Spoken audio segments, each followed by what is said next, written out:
How to get up to $300 offer in Garmin. Let's get started. Launch your preferred browser and then type in Garmin coupon code and then search for it. Different website links will appear. Navigate to this one website option, couponfollow.com. This is the genuine website where you're gonna find amazing offers and deals for Garmin. Once you're on the website, just scroll down and check out the offers.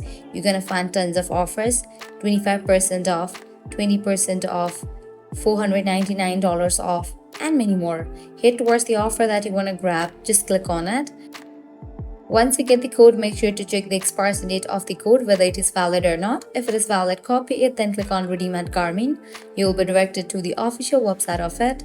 Once you're on the website, log into your account. Make your purchase and check out. In the checkout page, you're going to find the section of codes. Over there, type in your code and confirm your order. With that, you will get the discount. Likewise, you can also give a try to other offers.